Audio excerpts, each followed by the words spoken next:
Alors, bonjour à tous, enfin rebonjour pour certains. Bienvenue sur ce webinaire de restitution des résultats globaux de la première campagne Choisir avec soin déployée par la structure régionale d'appui Grand Est dans notre région, en partenariat avec l'OMEDIT Grand Est, France Asso Santé Grand Est et avec le soutien de l'ARS Grand Est et de l'IRAP Grand Est. Avant de démarrer, comme pour le webinaire de lancement pour ceux qui y ont assisté, nous allons vous inviter à garder vos caméras ouvertes le plus possible et par contre vos micros coupés pour assurer le bon déroulé, la qualité de ce webinaire. N'hésitez pas au cours de la présentation à nous poser vos questions dans l'onglet conversation de Teams pour que nous puissions y répondre tout au long du déroulé de cette présentation. Et un temps de questions-réponses est bien sûr prévu à l'issue de ce webinaire. Enfin, c'est un webinaire qui va être enregistré pour pouvoir disposer d'un replay. Donc, si vous ne souhaitez pas être enregistré dans ce cas-là, vous pouvez garder votre caméra fermée. Alors, nous sommes trois ce matin pour vous présenter les résultats de cette campagne. Donc, je suis le docteur Lucie Cazet, je suis médecin de santé publique et animatrice de la campagne Choisir avec soin pour la SRA Grand Est. Et je suis accompagnée par deux partenaires de cette campagne, le professeur Vogel.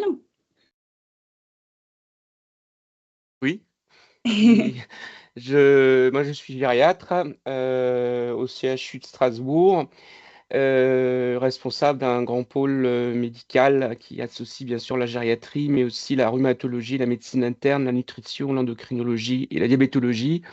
Et un de mes centres d'intérêt, c'est effectivement, de manière plus générale, la lutte contre les prescriptions potentiellement inappropriées chez la personne âgée. C'est un énorme chantier qu'on peut aborder par différents angles. Et là, aujourd'hui, on aborde cet angle-là que je trouve très intéressant. Voilà. Merci. Donc, vous êtes là au titre de la Société française de gériatrie et gérontologie clinique. Je suis aussi accompagnée du docteur Virginie Chopard de l'OMEDIT Grand Est. Virginie. Oui, bonjour à tous. Virginie Chopard, je suis pharmacien dans l'équipe de l'OMEDIT Grand Est, l'Observatoire du médicament, dispositifs médicaux, innovation thérapeutique. Donc, dans le cadre de nos travaux dans la lutte contre la iatrogénie et en particulier les travaux récents sur la déprescription, voilà, on s'associe à la SRA sur ce sujet. Merci à eux. Merci Virginie. Donc nous allons démarrer ce webinaire de restitution. Donc nous avions vu lors du webinaire de lancement que si la Société française de gériatrie et gérontologie clinique s'intéresse à la pertinence des soins délivrés à nos patients âgés, c'est parce que celle-ci est un enjeu professionnel, c'est un levier de la qualité des soins et elle doit absolument s'appuyer sur un dialogue avec le patient. Donc, partant de ce constat, les campagnes Choisir avec soin déployées en France grâce à la SFGG proposent depuis 2016 5 recommandations de pertinence des soins de nos patients âgés. Et pour la campagne 2024, à laquelle vous avez participé, vous avez pu évaluer les 5 recommandations suivantes. Une première recommandation sur la prescription de BU, ECBU, une recommandation sur les benzodiazépines, une troisième recommandation sur les antipsychotiques, une recommandation sur les inhibiteurs de la pompe à protons et enfin une recommandation sur la décision partagée avec l'usager sur ses soins. Donc la campagne dans le Grand Est, elle s'est déroulée selon le calendrier suivant. Vous avez pu vous engager sur le mois d'octobre et nous vous remercions pour la confiance que vous nous avez accordée. Vous avez ensuite pu sensibiliser et diffuser les recommandations au sein de vos établissements respectifs et former les représentants d'usagers pour ceux qui ont choisi de s'évaluer sur la 5e recommandation. Les accès à la plateforme de recueil ont été ouverts en novembre et la saisie de vos dossiers a pu être effectuée de décembre à février 2025. Et nous en sommes donc désormais à l'étape 4, Agir, avec ce webinaire de présentation des résultats et des outils d'amélioration régionaux et proposés par la Société française de gériatrie et gérontologie clinique. Donc, entrons dans le vif du sujet des résultats de cette campagne. Donc, pour cette première campagne déployée en secteur sanitaire dans le Grand Est, vous êtes 7 établissements à vous être inscrits. Encore un grand merci à vous. 3 parmi vous ont choisi de s'évaluer dans la globalité de l'établissement et 4 ont sélectionné des services en particulier avec un total de 12 services, soit 10 services de SMR et 2 services du SLD. Donc tout de suite, on va pouvoir dire que ce petit nombre d'inscrits ne va pas nous permettre de parler de résultats régionaux, mais bien de résultats globaux. Et nous a permis à nous, SRA, d'avoir un suivi rapproché et personnalisé pour chacun d'entre vous, chacun des inscrits. Et vous avez pu, donc là, on va vous présenter des résultats globaux que vous allez pouvoir comparer à vos propres rapports personnels de chaque établissement. Donc, les recommandations choisies ont été les suivantes. Donc, un grand succès pour les recommandations inhibiteurs de la pompe à protons et BU-ECBU avec respectivement 7 et 6 établissements inscrits sur les 7. Suivi des recommandations sur les benzodiazépines et les antipsychotiques avec 5 et 3 établissements inscrits. Et enfin, la recommandation décision partagée qui a été déployée par un courageux établissement, bravo à lui, qui va faire l'objet de résultats très intéressants. Donc, en moyenne, vous avez choisi de vous inscrire sur 3 recommandations. Donc, malgré ce petit nombre d'inscrits, on peut néanmoins souligner que le nombre important de dossiers patients qui ont été évalués au cours de cette campagne, jusqu'à plus de 500 dossiers pour la recommandation BU-ECBU, par exemple. Et en moyenne, les établissements ont évalué une quarantaine de dossiers par recommandation. Et si on affine par service, on a une moyenne de 19 dossiers par service et par recommandation. Donc, cette campagne, ça a été l'occasion de calculer des indicateurs de pertinence sur chacune des recommandations. Donc, les voici, ce petit rappel de calcul d'indicateurs. Donc, vous aviez 2 indicateurs pour les recommandations BU, ECBU et benzodiazépines, 3 indicateurs pour la recommandation sur les antipsychotiques et 4 indicateurs pour la recommandation sur les inhibiteurs de la pompe à protons. Nous allons du coup détailler tout de suite chacun de ces indicateurs dans les diapos qui vont suivre. Alors, on va commencer par la recommandation BU-ECBU. Donc, la recommandation BU-ECBU, elle disait qu'en l'absence de symptômes cliniques urinaires, il n'y a pas d'indication ni à une analyse d'urine, ni à un traitement antibiotique pour le patient. Donc, les indicateurs calculés dans le cadre de la campagne sont les suivants. Le taux de patients avec une BU ou un ECBU non pertinent, et le taux de patients avec un traitement antibiotique prescrit, malgré que cette BU ou cette ECBU ne soit pas pertinent.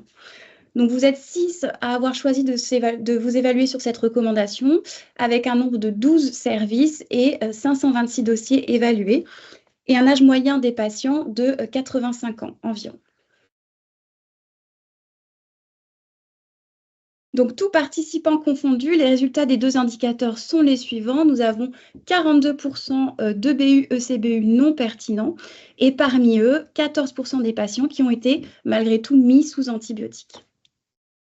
Oui, alors ces résultats, en tout cas, la réalisation d'une BU, d'un ECBU non pertinent ne sont pas bons, 40%. Et alors que c'est dit depuis des années qu'on ne fait pas des BU systématiques chez la personne âgée, notamment la femme âgée, il y a quand même des limites. C'est l'existence de troubles cognitifs qui rend difficile la caractérisation par le patient de ses symptômes urinaires. Il y a aussi le problème de la sonde urinaire. Ça peut expliquer en partie ces BU et CBU qu'on fait sans savoir vraiment où est le point d'appel clinique d'une fièvre ou d'un syndrome inflammatoire biologique. La conséquence, on l'a sous les yeux, c'est 14% d'antibiothérapie. C'est un coût inutile pour la société, mais surtout, d'un point de vue écologie, c'est l'objet de développement de résistance bactérienne, d'autant plus que ce sont des antibiotiques à large spectre qui sont prescrits comme les quinolones. Je n'ai pas le PowerPoint sous les yeux là, mais j'ai vérifié un petit peu en France, le nombre de personnes qui décèdent par an suite à une antibiorésistance présumée est supérieur au nombre de gens qui décèdent par accident de la route. Donc, il faut mettre des radars, j'ai envie de dire, pour ces antibiotiques inutiles. Voilà, donc c'est un résultat très intéressant qu'il faut vraiment optimiser. Voilà pour moi. Merci. Donc ça, c'était les deux indicateurs sur la recommandation BU, ECBU, sur les résultats globaux. Si on passe à la recommandation suivante, donc celle sur les benzodiazépines. Donc la recommandation sur les benzodiazépines, elle dit qu'en cas d'usage d'anxiolytiques ou d'hypnotiques, benzo et apparentés, depuis plus de 3 mois, une dynamique de déprescription doit s'engager à partir d'un échange avec le patient. Donc, 2 indicateurs qui étaient calculés pour la campagne Choisir avec soin, le taux de patients sous benzodiazépine ou composé Z parmi les patients âgés de 75 ans ou plus, et le taux de patients avec benzodiazépine de plus de 3 mois sans des prescriptions tentées ou programmées. Vous étiez donc 5 établissements à vouloir s'évaluer sur cette recommandation avec un nombre de 4 services et de 189 dossiers et un âge moyen des patients de 85 ans et demi. Donc, tout participant confondu, nous retrouvons que 48% des patients sont sous benzodiazépine ou composé Z et que parmi ces traitements, 51% de ceux qui sont supérieurs à 3 mois n'ont pas fait l'objet d'une tentative de déprescription dans vos dossiers. Donc un volume énorme de personnes âgées sous Z-drogue ou benzodiazépine qu'on n'explique pas complètement. Ce qu'il faut savoir, c'est que ma génération, quand on passait le concours de l'internat, tout dossier devait finir par Lexomil, bromazépam, un quart à demi. Donc je pense qu'on a largement contribué à cette diffusion de prescription des benzos. En ce qui concerne la déprescription, moi, l'expérience que j'en ai, c'est que les benzodiazépines prises depuis longtemps, à demi-vie longue, comme le Lysanxia, comme le Lexomil, la tentative de déprescription est vouée à l'échec. On n'y arrive pas. La substitution du Lysanxia par de l'oxazépam, le Seresta, qui est la benzodiazépine, la moins pire, si je peux dire, en termes de demi-vie et de métabolites actifs, se solde souvent par un échec, voire par des syndromes de sevrage. Donc, c'est un vrai problème. J'ai envie de dire, il ne faut pas commencer et utiliser des alternatives non médicamenteuses pour traiter l'insomnie, traiter l'anxiété existentielle aussi des personnes âgées, puisqu'elles avancent dans la vie, elles savent vers où ça va. Et si possible, vraiment ne plus utiliser les benzodiazépines à demi-vie longue, dont la déprescription est très complexe. Voilà ce que je voulais vous dire. Voilà pour cette recommandation benzodiazépine. Donc, si on passe à la 3e recommandation sur les antipsychotiques, elle disait qu'en cas de symptômes psychocomportementaux chez une personne atteinte d'un trouble neurocognitif majeur, les antipsychotiques ne doivent être prescrits qu'en dernier recours et pour une durée définie. Donc, 3 indicateurs calculés dans le cadre de la campagne Choisir avec soin, la proportion de patients traités par antipsychotiques pour des troubles psychocomportementaux parmi les patients présentant des troubles cognitifs majeurs, le taux de prescription dans l'unité, sans recherche de facteurs déclenchants de mesures non pharmacologiques ou de déprescription programmée, et le taux d'antipsychotiques non initiés dans l'unité, sans tentative de déprescription. Donc, vous étiez un plus petit nombre d'établissements, pour le coup 3 établissements à avoir choisi cette recommandation, 3 services qui ont été évalués avec un nombre de 163 dossiers et un âge moyen des patients de 85 ans à nouveau. Donc, sur cette recommandation antipsychotique, on a beaucoup moins de dossiers. Donc, les chiffres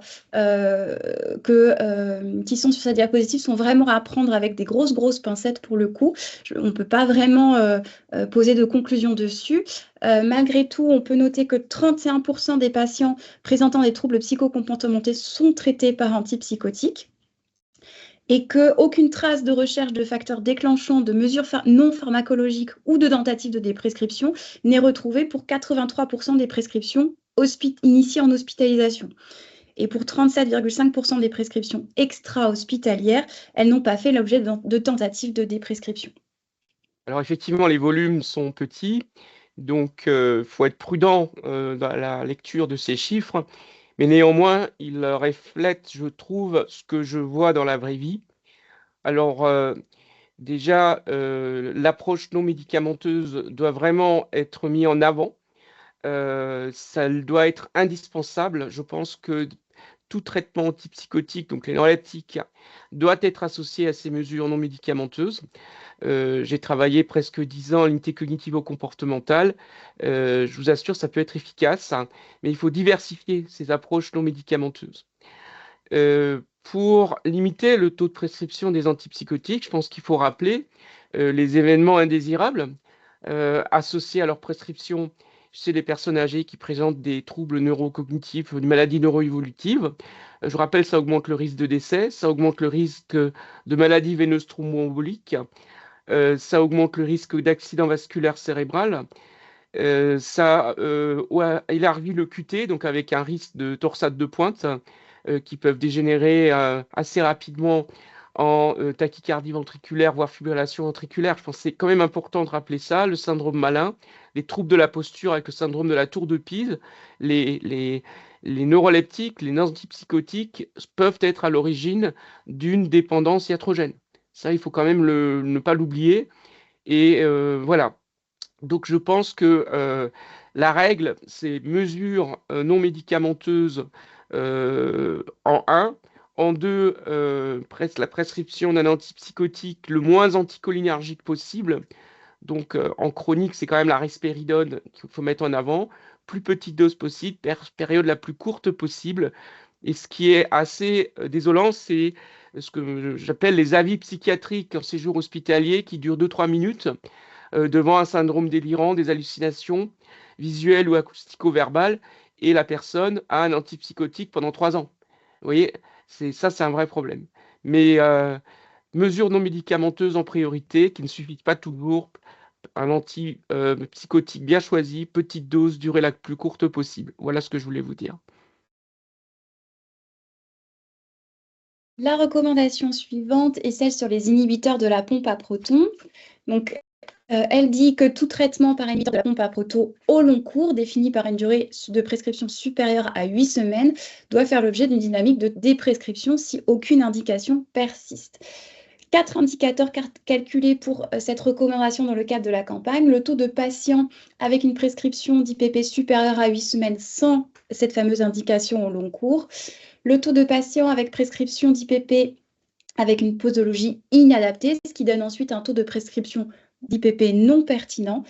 Et enfin, un taux de déprescription non envisagé alors qu'il n'y a pas d'indication au long cours ou que la posologie est inadaptée pour le patient.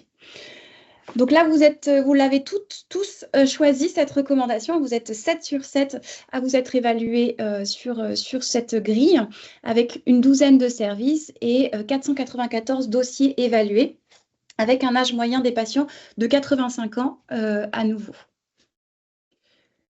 Donc, tout participant confondu, 58% des patients avaient une prescription d'IPP supérieure à 8 semaines, mais sans cette fameuse indication au long cours.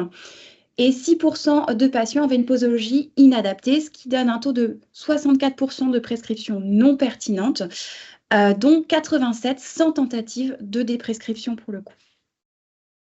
Oui, alors les IPP, je me sens très très concerné pour plusieurs raisons. Une raison historique d'abord, je n'ai pas joué au vieux docteur, mais les IPP sont arrivés pendant mon internat.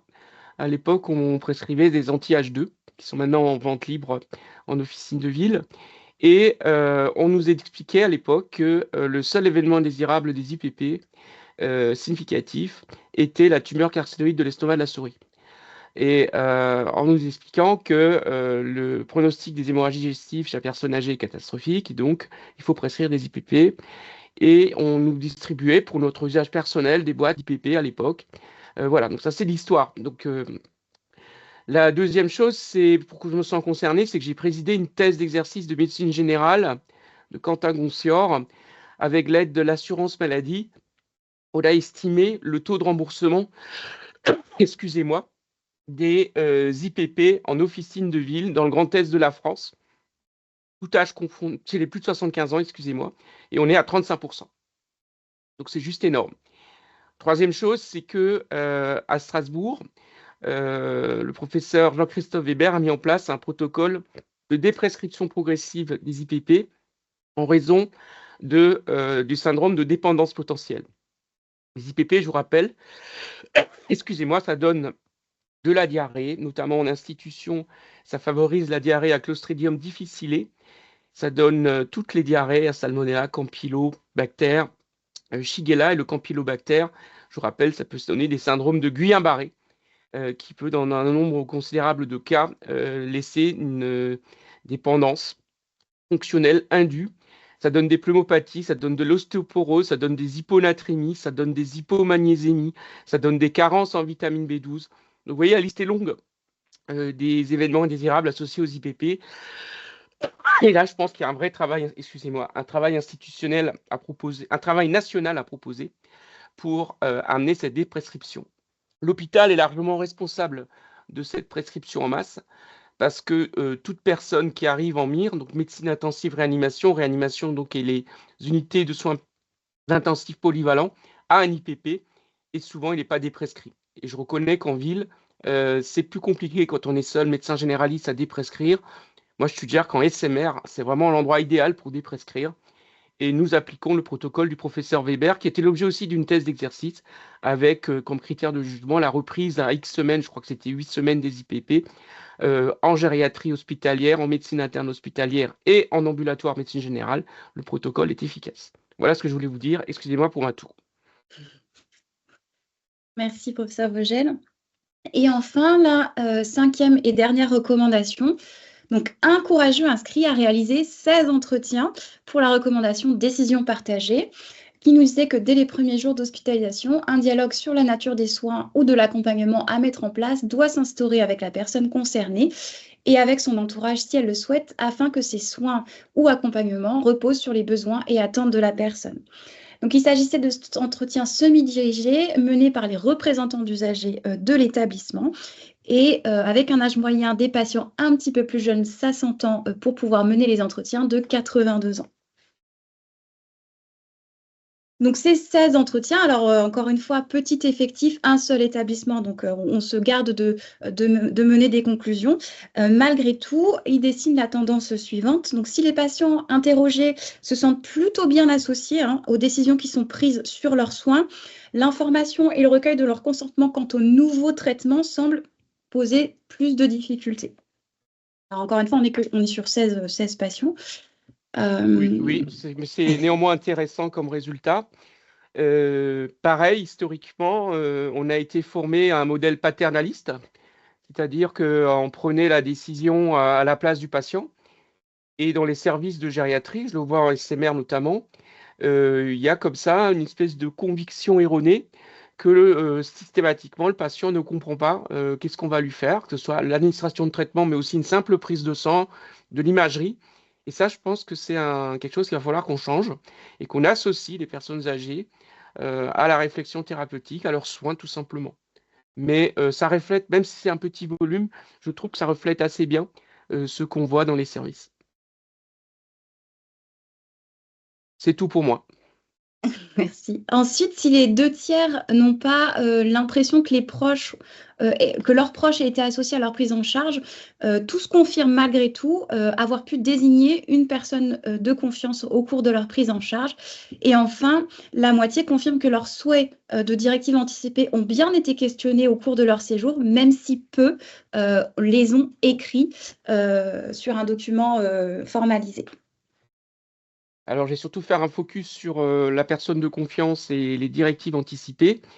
Nous, dans la pratique, il y a extrêmement peu de directives anticipées écrites. Ici, en oral, ça semble quand même assez élevé. La personne de confiance, on a beaucoup de mal à faire signer le papier par la personne de confiance parce que ça, c'est aussi nouveau. Ça a changé, il faut faire signer le papier.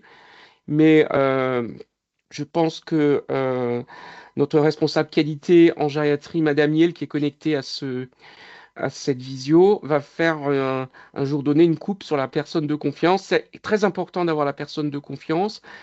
Les directives anticipées, faut rappeler aussi qu'elles ne sont pas opposables. elles sont contraignantes.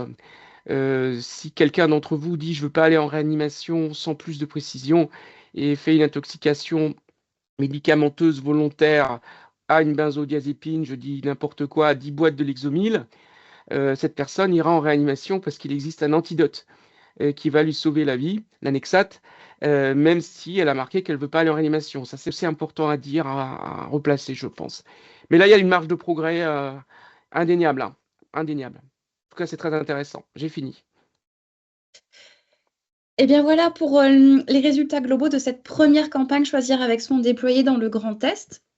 Merci encore à tous pour votre participation et votre confiance dans la SRA Grand Est. Je ne sais pas si certains d'entre vous souhaitent déjà réagir à cette première partie de présentation. Oui, Madame Fontanelle. Oui, bonjour. Moi, j'ai une remarque et une question. Effectivement, c'est vraiment très intéressant. Ce que je trouve très intéressant et positif, c'est, voilà, même s'il n'y a pas forcément eu un nombre faramineux d'équipes qui se sont engagées, voilà, c'est important. Et c'est surtout ce qui ressort, c'est cette impression de sincérité de la démarche qui vise à optimiser les pratiques. Voilà, il voit bien qu'on est dans une démarche d'accompagnement et non pas d'évaluation, de scoring, de mise comment dire, de notation ou de choses comme ça, et que voilà, qu'est-ce qu'on pourra en tirer grâce à leur participation aussi pour notre démarche régionale d'optimisation. Donc ça, c'est vraiment important voilà, que les équipes aient vraiment perçu que c'était dans une démarche qui favorisait aussi leur sincérité, ce qu'on n'a pas toujours, on n'arrive pas toujours à atteindre voilà, dans d'autres disciplines.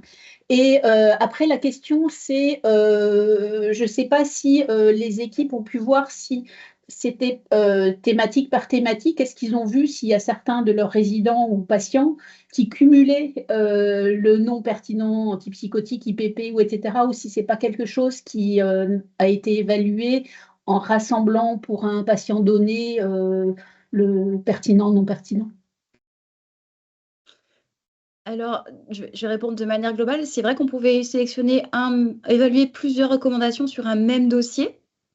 Ça, c'était une possibilité qui permettait notamment d'atteindre pour les inscrits les 30 dossiers qui permettent d'avoir plus ou moins des conclusions statistiques sur leur prise en charge. Après, est-ce que ça a été fait, réalisé dans chacun des établissements? Ça, je ne pourrais pas vous répondre. Pour le coup, je ne sais pas si parmi les inscrits, certains veulent réagir à cette question. Non, je partage l'avis de Madame Fontanelle. Ça serait intéressant de voir s'il y en a qui cumulent ou pas, quoi. Ou si c'est quelque chose de dispersé, ou ça serait presque plus grave dans ce cas-là, vous voyez. Mais les IPP, je pense que ça fait partie du cocktail d'admission hein, dans certains hôpitaux. Et nous, hospitaliers, on est largement responsables. Hein.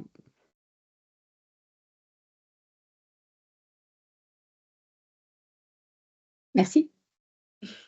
Merci à vous pour votre question. Alors du coup, ça, c'était les résultats donc, globaux de cette première campagne. Et on a vu ensemble qu'ils mettent en évidence un potentiel d'amélioration pour chacune des recommandations de la campagne. Et pour du coup alimenter vos plans d'action, la Société française de gériatrie et gérontologie clinique a travaillé une boîte à outils par recommandation que vous allez pouvoir mobiliser à votre convenance en fonction de vos résultats propres et de vos priorités.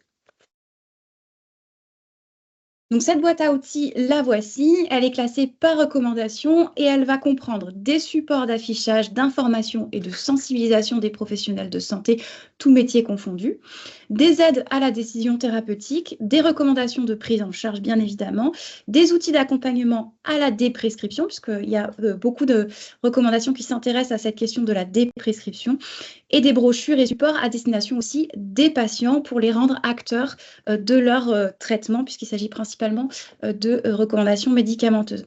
Ces outils, ils sont issus des groupes de travail de la SFGG, des OMEDIT dans plusieurs régions de France, de la Haute Autorité de Santé et de différentes autres sociétés savantes. Si on les regarde rapidement un peu plus dans le détail, donc concernant la recommandation BU-ECBU, vous avez des affiches pour les bureaux médicaux et les postes de soins de vos services et des supports de formation à mobiliser à votre convenance. Pour la recommandation benzodiazépine, vous avez des algorithmes décisionnels en fonction notamment des symptômes à traiter et aussi des supports d'information patients, supports qui sont papier ou animés, puisqu'il y a aussi une petite vidéo dans cette boîte à outils. Concernant la recommandation antipsychotique, vous avez des algorithmes et recommandations de prise en charge en lien avec les troubles psychocomportementaux principalement, travaillés dans les groupes de travail de la SFGG avec des gériatres cliniciens. Concernant la recommandation sur les inhibiteurs de la pompe à protons, vous avez des outils d'accompagnement à la déprescription à destination des professionnels, mais aussi à destination des patients pour les associer à cette démarche de déprescription et notamment les informer, puisqu'on sait que c'est parfois compliqué d'enlever un traitement. C'est tout aussi compliqué de mettre un traitement que de l'enlever à un patient. Et enfin, pour la recommandation décision partagée, vous avez des outils d'information et des outils ludiques pour encourager l'expression des patients et s'assurer, notamment dans leur bonne compréhension, parce qu'on sait bien que ce n'est pas un défaut d'information patient, souvent c'est un défaut de compréhension. Donc comment on peut s'assurer que notre patient de plus de 75 ans a bien compris qu'on allait lui mettre un nouveau traitement, notamment, et qu'on recueille bien son consentement à ce nouveau traitement. Voilà pour cette boîte à outils. Donc, on va vous l'envoyer par mail à l'issue de ce webinaire. Donc, vous aurez l'ensemble des liens et accès à l'ensemble des outils que vous pourrez télécharger et garder au sein de vos établissements. À cette boîte à outils de la Société française de gériatrie et gérontologie clinique s'associent des actions régionales spécifiques à la région Grand Est. Et je vais laisser la parole à ma collègue de l'Omédite Grand Est pour vous les présenter. Oui, merci. Donc, du coup, à l'Omédite, on a des travaux en lien avec la déprescription médicamenteuse qui sont développés depuis 2022. Ces travaux sont en lien avec différents partenaires, dont l'URPS des médecins libéraux pour embarquer les médecins dans la démarche de déprescription. On a commencé par des outils qui étaient principalement destinés à sensibiliser sur la démarche de déprescription et à communiquer avec et les patients et les professionnels.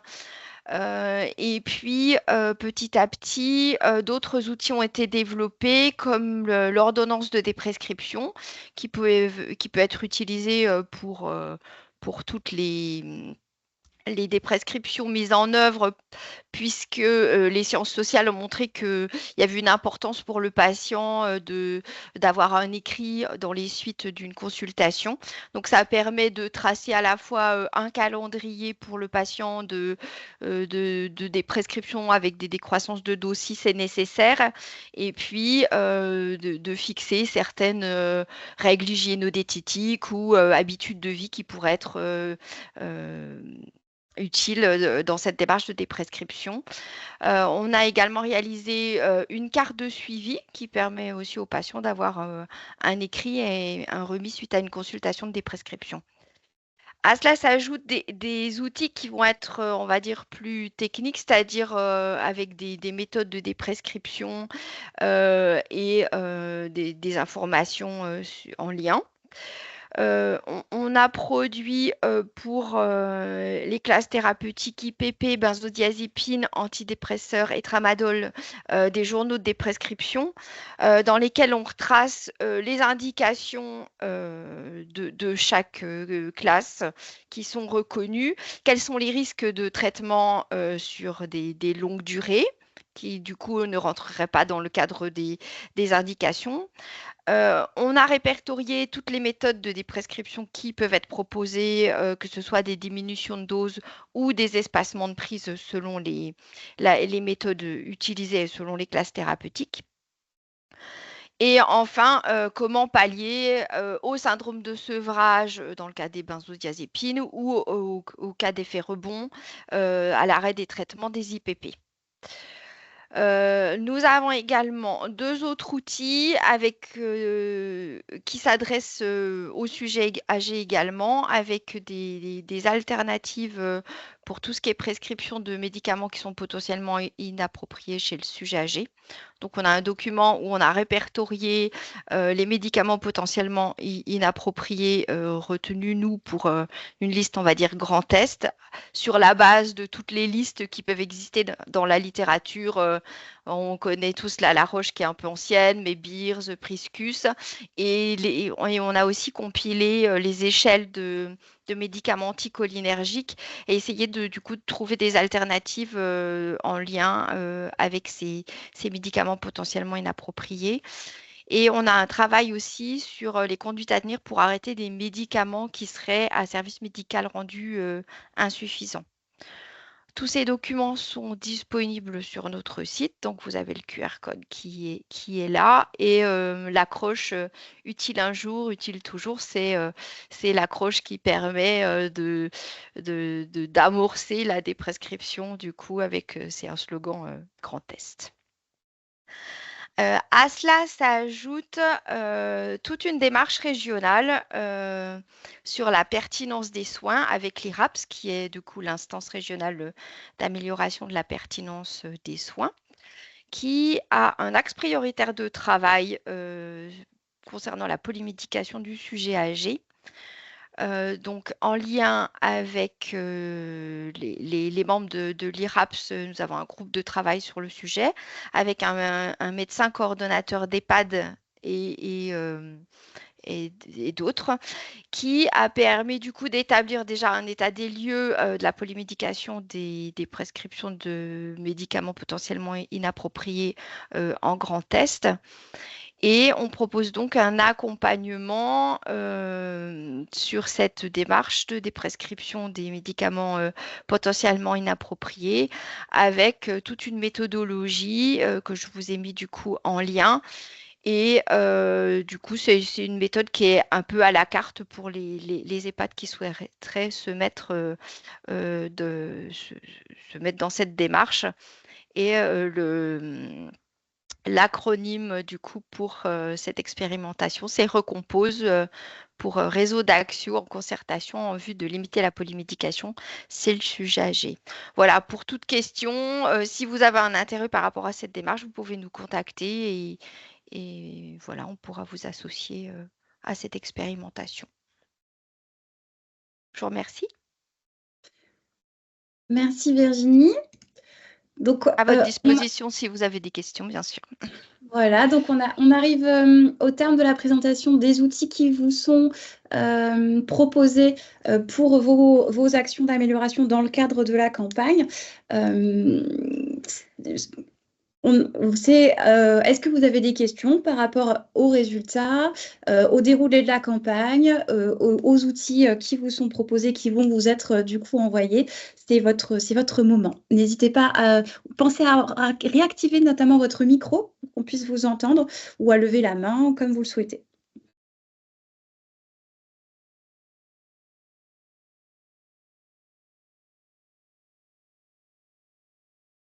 Si je peux me permettre d'orienter peut-être vers une question, j'aurais aimé savoir si les personnes et les établissements qui sont en ligne ont déjà tenté des actions suite à ces résultats ou vous n'en avez pas encore eu le temps?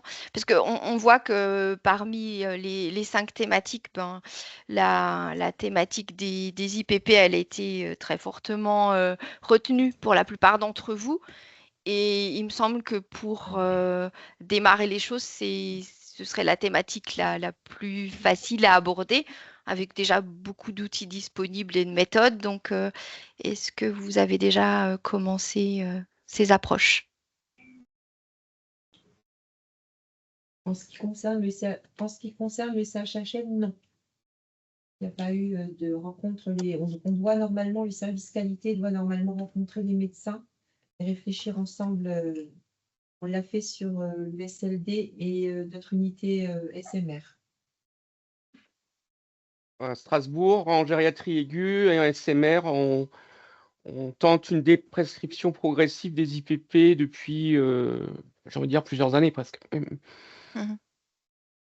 2 ans peut-être, allez, j'exagère, je suis un peu marseillais là. Mais ça fait des mois qu'on fait ça. Ouais.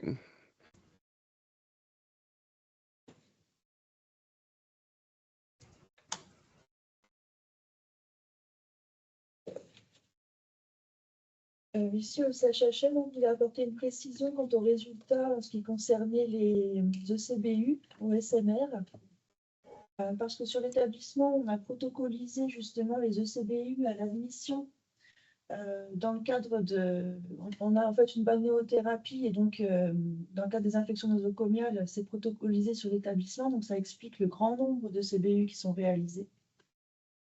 Et puis le médecin biosomère précise aussi que le CBU, en tout cas la bandelette urinaire, permet de différencier rapidement s'il y a une infection, pouvoir les différencier entre l'infection de prothèse et l'infection urinaire, parce qu'il y a un grand nombre de patients qui viennent aussi avec des prothèses, et c'est aussi un moyen pour eux de faire l'éviction. Alors, si je peux me permettre de répondre, même s'il y a de la balnéothérapie, je comprends tout à fait vos craintes, mais balnéothérapie ou pas, les femmes âgées font des bactéries cycliques asymptomatiques qu'il ne faut pas traiter, qui positivent les bandelettes urinaires. Donc, nous, notre premier recrutement, c'est aussi les prothèses. C'est en SMR, c'est les fractures de l'extrémité supérieure du fémur graves, complexes. On ne fait pas de BU systématique. Vous allez surtraiter même en prévenant l'infection urinaire en balnéothérapie. Moi, je reste très prudent, mais c'est un débat sans fond parce que je comprends très bien que vos bassins, vous n'avez pas envie qu'il y ait de l'infection urinaire. Mais le rationnel scientifique n'est pas si solide que ça. Voilà mon point de vue. Merci. On répercutera au médecin. Merci. D'autres questions, remarques, échanges? Oui, bonjour, Isabelle Weber. Je suis chargée de mission pharmacie biologie à la DRSM, à l'assurance maladie, à la direction régionale du service médical. Et j'avais regardé il y a quelques mois vos préconisations pour des alternatives aux médicaments potentiellement inappropriés. Et je voulais savoir sur quelle base vous faites les recommandations. Parce que je vous explique pourquoi je vous pose la question. Parce que pour certaines propositions, en fait, il était suggéré des indications hors AMM et des choses qui ne sont pas prises en charge en ville, l'assurance maladie. Du coup, je me suis dit, est-ce que ça ne va pas finalement desservir le patient? Parce que si ce n'est pas pris en charge en ville, parfois, ils ne prennent pas le traitement, quoi. Donc, c'est une question pour moi. Effectivement, quand on a fait une première version du document en 2024. Les recommandations, elles sont issues de la bibliographie. Vous les retrouvez, on a tout sourcé, donc vous avez un lien vers toutes les ressources utilisées. Et je crois savoir de quelle fiche vous parlez, puisqu'on en a fait une mise à jour suite à des remarques que nous avions eues sur le sujet. Donc, on a fait une mise à jour là en mars, puisque la semaine dernière, on a proposé un colloque sur la déprescription à Strasbourg et on avait mis à jour cet outil à cette fin. Enfin, voilà, on avait. Voilà. Donc, je pense que vous ne retrouverez pas les éléments dont vous parlez dans cette nouvelle version. D'accord, j'irai voir. Suite à des remarques que nous avons prises en compte. Voilà. Si je peux prendre la parole, il y a des choses simples. Par exemple, si quelqu'un autour de la table arrive à m'expliquer pourquoi on prescrit du Théarlène ou de la Tarax, qui est un anti-H1 sédatif anticholinergique alpha-bloquant, vous voyez déjà la liste des événements indésirables qui suit, et pourquoi on ne met pas de l'oxazépam, du Seresta. C'est disponible en ville, remboursé en ville. Il y a des tas de petites choses toutes simples qu'on peut faire en ville. Le tramadol, on n'est pas obligé de le prescrire en ville. Si on voit un petit peu la pharmacocinétique, la pharmacodynamique du tramadol, on a froid dans le dos. Moi, je pense qu'il y a plein de petites choses qu'on peut faire c'est juste un investissement intellectuel et une conviction que ça sert. Voilà. Enfin, je suis peut-être un grand naïf, mais je pense que c'est possible. Merci. Est-ce qu'il y avait d'autres questions, d'autres remarques? Si, moi, je voulais dire quelque chose, je voulais vous remercier. Structure régionale d'appui Grand Est. Je trouve que c'est un très beau travail que vous avez fait. Je remercie de la confiance qu'on m'a apportée aussi. C'était très agréable de travailler avec vous. Et ce retour, même si ce n'est pas représentatif du Grand Est, on a discuté hier encore ensemble, c'est quand même une photographie extrêmement intéressante, je trouve, et qui colle quand même pas mal à la réalité, je trouve. En tout cas, merci, je voulais vous remercier. Merci à vous, merci aux établissements qui se sont inscrits et qui nous ont accordé leur confiance dans le cadre de cette campagne. Pour la suite, donc on va vous envoyer la fameuse boîte à outils. L'ensemble des outils sont hébergés chez nos collègues la structure régionale d'appui de Bretagne. Donc vous allez tomber sur des liens de leur site internet, c'est normal, vous inquiétez pas. Donc vous allez pouvoir mobiliser ces outils à votre convenance et d'intégrer à vos plans d'action selon vos priorités et vos résultats propres, encore une fois. Et on va vous proposer toujours dans le cadre de cette campagne un questionnaire de satisfaction qu'on va vous envoyer courant juin pour savoir comment vous l'avez vécu et surtout pour vous proposer une mesure d'impact d'ici la fin d'année ou début 2026. Voilà, donc simplement vous rouvrir les accès à la plateforme si vous souhaitez réévaluer vos dossiers pour voir l'évolution finalement de vos indicateurs. Eh bien, écoutez, encore un grand merci à tous pour votre participation à cette première campagne dans le Grand Est, pour votre confiance. Vous avez toujours l'ensemble des informations sur la campagne Choisir avec soin sur la page du site dédiée du site de la SRA Grand Est. Donc, n'hésitez pas à aller les consulter. L'ensemble des outils vont vous être envoyés dans les suites de ce webinaire. Et en tout cas, bonne continuation à tous et à très vite. Oui. Alors, votre micro est coupé. Oui, vous nous enverrez le diaporama en même temps de présentation. Bien sûr, oui. Le diaporama de présentation où il y aura tous les liens sur lesquels vous pouvez consulter, bien sûr, bien évidemment. Et donc, vous parlez d'une première campagne. Donc, elle sera refaite tous les ans, tous les 2 ans. Il est prévu que... On n'a pas encore tout à fait, parce que c'est en discussion. Alors, il est prévu qu'elle soit reconduite. Maintenant, dans la temporalité, je ne peux pas vous dire actuellement. Okay. C'est pour ça qu'on vous propose cette mesure d'impact pour que vous puissiez déjà, entre la première mesure de début 2025, début 2026, vous puissiez voir cette première évolution. Mais on espère effectivement pouvoir vous continuer à vous proposer cette campagne. Mais la temporalité est encore en cours de discussion. Très bien. N'hésitez pas à en parler autour de vous, bien sûr. Plus vous serez nombreux d'inscrits, plus ce sera représentatif de la région et plus ça pourra être utilisé en plus ces résultats dans des priorités de travail régionales pour le coup. Ça pourra être intéressant. Merci beaucoup. Merci à vous, merci à tous. Une bonne fin de journée à tout le monde.